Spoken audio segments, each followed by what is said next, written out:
L'objectif de ce colloque est de permettre à différents partenaires, acteurs de l'éducation et plus spécialement de l'éducation familiale, d'avoir une plateforme pour échanger sur leurs pratiques, amener une réflexion nouvelle, une nouvelle donne, comment travailler avec les familles, comment faire en sorte que les parents puissent mieux communiquer avec leurs enfants, comment consolider le lien parents-enfants et comment enfin que l'école aussi travaille un peu plus avec les familles. Donc il y a différents partenaires qui sont arrivés du Québec notamment, où en termes d'éducation familiale, des recherches qui ont été faites depuis de nombreuses années.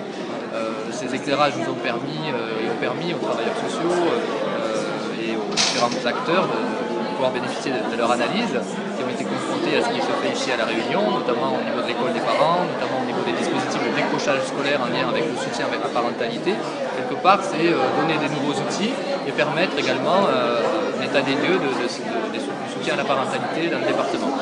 Est-ce que les relations entre les parents et les enfants ont changé aujourd'hui?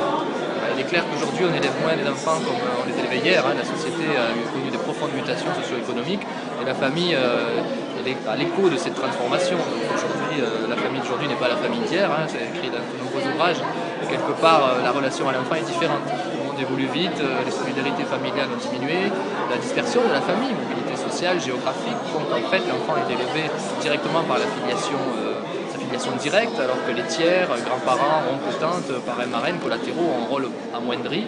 Et quelque part, ces tiers sont bénéfiques, justement pour assouplir, du moins pour donner, pour réguler les conflits. Autrefois, dans les sociétés traditionnelles, il y avait des médiateurs intrafamiliaux. Aujourd'hui, c'est des agents de l'État, c'est des gens formés, soit il faut de la médiation.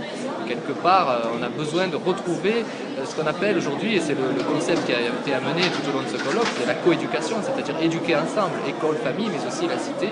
La cité au sens large, c'est la communauté, c'est-à-dire les pouvoirs publics, la municipalité, les clubs de sport, privés ou publics, tous les animateurs de rue, tous les travailleurs sociaux qui œuvrent dans l'accompagnement des familles.